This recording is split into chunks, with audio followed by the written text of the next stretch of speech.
So now we'll start to look at some applications of integration.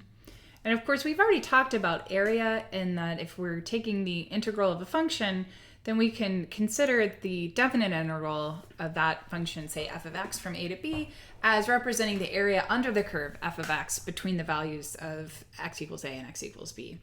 But what I'd like to broaden a little bit more here is thinking about likewise the area between curves. So I've got a sketch here. Suppose that we have a graph f of x and a graph g of x that we can use to construct a particular region. And in this case, we're focusing on, whoops, this should be a, x values from a to b. And if I wanted to find the area of the region that lies between those curves, so bounded by f of x and g of x, well, there are actually a couple ways we can do that. What I'd like to start with here is using what is likely going to be slightly more familiar to us is vertical slices. Typically, when we've constructed our Riemann sums up to this point, we have been using vertical slices. So in order to get to our integral formula, I want to go about it using Riemann sums. So imagine that you could split this up into, split up the interval from a to b into equal subintervals of size delta x. So we would approach this just like we did before, that we take the length of the interval, divide by the number of rectangles we would like. I need to write equals. And we're going to define likewise xk to be the edges of those subintervals. So a plus k delta x. That's just like we've seen before. So if I want to think about now drawing rectangles so that I can approximate the area of this region, imagine that I have, xk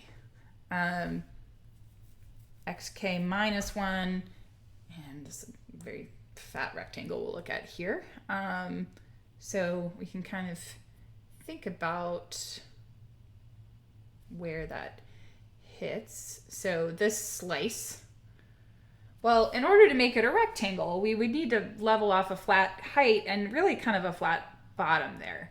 So the way we could do that is we could choose some xk star, could be anywhere in here. So imagine I'm choosing this to be xk star. Well, what I would do is to get this top height, I would think about what f of xk star is. It's right here. So I could choose that to be the height here. And likewise, I find g of xk star and use that to level off the base here.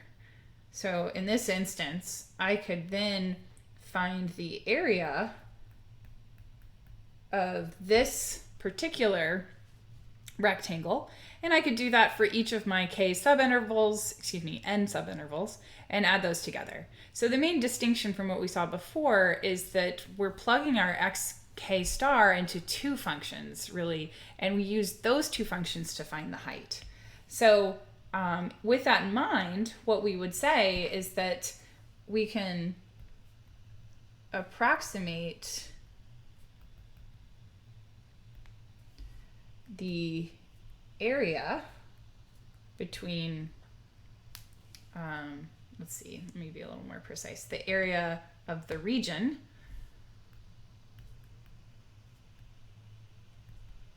bounded by f of x and g of x,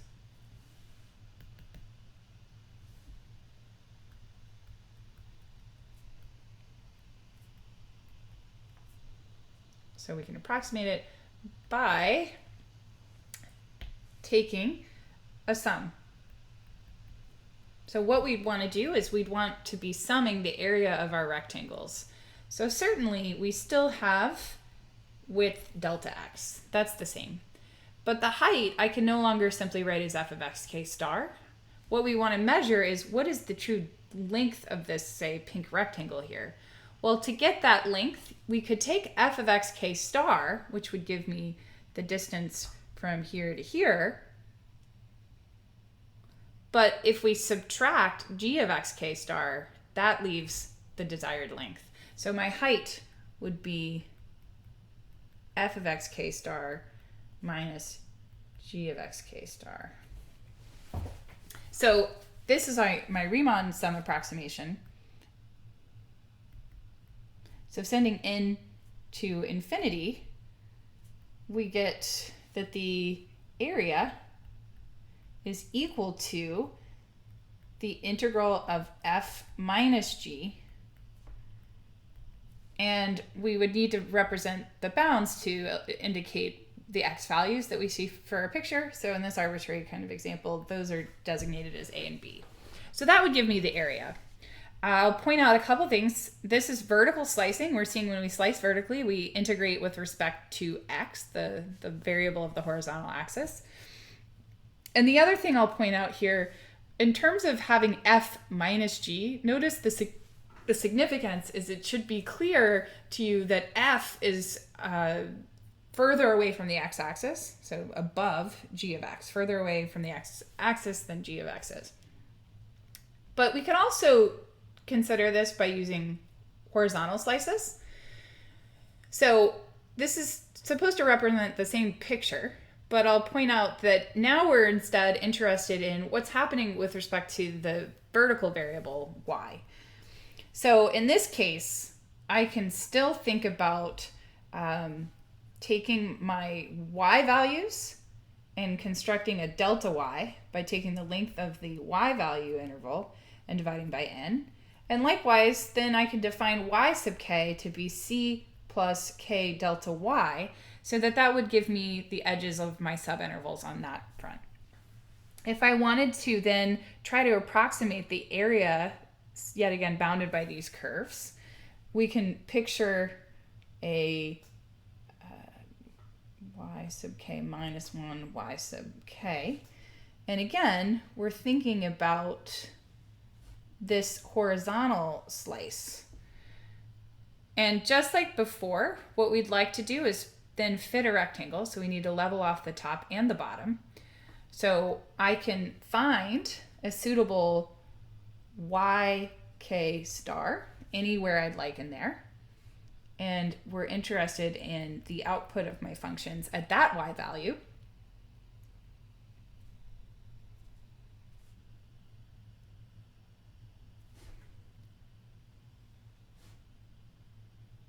And then we could estimate the area of this rectangle, and we do that n different times and add those together. So in this case, the area, again, is approximately equal to the sum from 1 to n of these rectangle areas. Here, the width of each of my rectangles is delta y. And again, I want to think about how we can quantify the height of that rectangle. So if you think of what we have here, first of all, notice that I've written these functions as no longer as f of x and g of x, but f inverse of y and g inverse of y. And if we take the difference of those functions evaluated at yk star, that's going to give us the desired height. Again, it matters here that I start with the function that's furthest from the further from the y-axis. And so in my picture, that just so happens to be the f function again. So if we send n to infinity, we're going to get that the area is exactly equal to the integral of f inverse of y minus g inverse of y, where we evaluate that from, in this case, C to D. Those are representing the y values that pertain to our desired region.